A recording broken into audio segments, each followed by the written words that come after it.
Rountree. I'm chair and professor of communication arts. I've been here for a long time. I was chair for my 14th year now.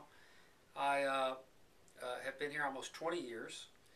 I've actually been here longer than that. I started as an undergraduate here and graduated in political science probably before you were born. My training is in rhetoric. I have a PhD in rhetoric from the University of Iowa. So I teach a lot of rhetoric classes. The most basic rhetoric class, of course, is public speaking, but I also teach classes in rhetorical theory. So we start before Plato and work our way to the 21st century to talk about who's written about rhetorical theory. I teach a class in rhetorical criticism where we look at persuasive artifacts and analyze them and see how they work. I teach a class in legal argument, and argument is a subset of rhetoric. It's reasoned discourse, and we particularly pay attention to how they reason in the law. I spent a couple of years in law school, and I do a lot of my research on legal arguments, so this is an area I'm interested in. I also have a class in the 19th century women's movement, which is really interesting. It's about all these early women who worked to get women more rights and the vote, including Elizabeth Cady Stanton, Lucretia Coffin Mott, Sojourner Truth, and others. Those are the basic courses I teach.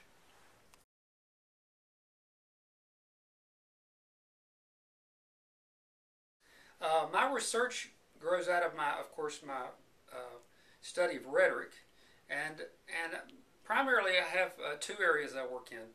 I study judicial rhetoric, that is the rhetoric of the courts. So I'm interested in the ways in which courts make their argument, how they present themselves as judicial.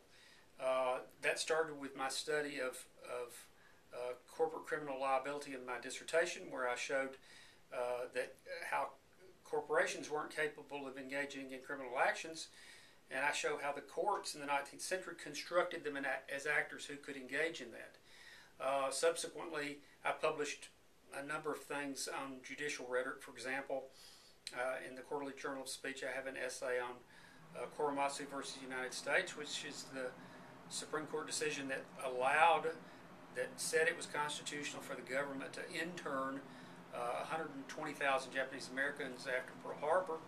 I have a book on Brown versus Board of Education. I also have a book on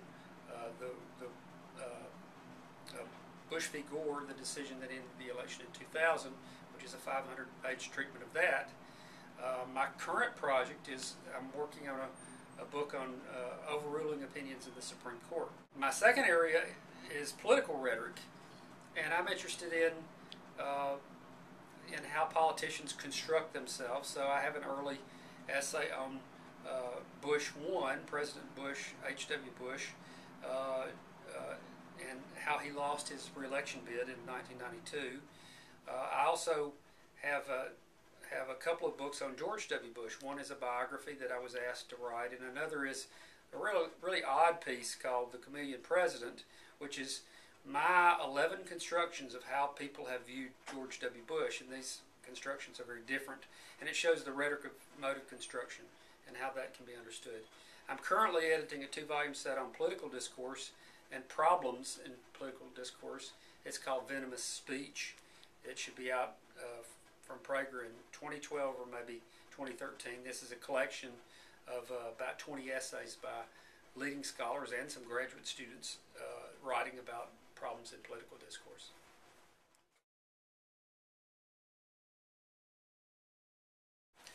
Communication arts as a field of study for undergraduates is a part of the liberal arts.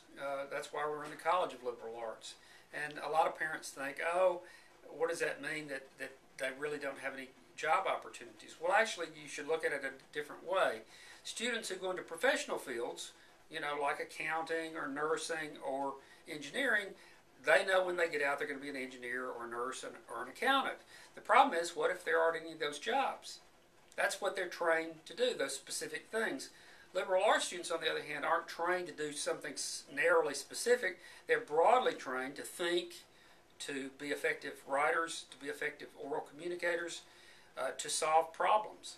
And so they can take on lots of different jobs. For example, some of them go into communication intensive jobs like PR. Some of our graduates have done things like one of our students works for the Army Corps of Engineers in their Public Affairs Division, which is kind of a form of PR. Others have worked for fundraising organizations like the National Children's Advocacy Center. The largest number, oddly enough, of our students have gone to work for a software company. And you might think, why do they want our students? And they love our students, is because they have to do training on the software for employees, municipal employees that use this. They do tutorials, they do customer service. We also have AL.com, which you may know of. It's an online newspaper. Almost everybody at that place in the news production side came from this department. So they do online journalism, so they do journalism. But they do things you would never think of either. For example, two of our students were hired by Daniel and Yeager, and they're a company that hires doctors to work in hospitals. That's what they do all day. They try to hire doctors to work in hospitals. And others have gone into marketing or sales or just human resources or other places where communication skills are important. So you can do a lot of different things. Your starting salaries for students who come out with a liberal arts degree in communication arts are lower than professional fields, but over time they can be even better. Students who take my class, or I teach a variety of classes, as I mentioned, from public speaking, legal argument, rhetorical criticism, rhetorical theory. I like students to be in class. I don't like students to come in sometimes and go out sometimes, so I always grade students on being in class. There'll be presentations made in class or lectures, or I'll add things that weren't in the book, and you're responsible for those things. So being in my class, attending regularly is important. Turning in assignments on time is terribly important. If you don't understand something, we often deal with complex topics in rhetorical theory, or you're grappling with ideological criticism as a form of criticism, trying to figure out how it works. You should talk to me. You shouldn't just wring your hands in silence. You should come to see me and say, I have these issues, because my door is open, and I often have free time to talk to students. So that's always a good thing. What I aim to do in my class is I want to produce critical thinkers who are effective communicators. And that means I want to take you through either exams or exercises like writing papers that make you reflect on what we've learned. It's not just about memorizing something, but being able to apply it and understanding how it works in the real world. So that's how you can succeed in my class.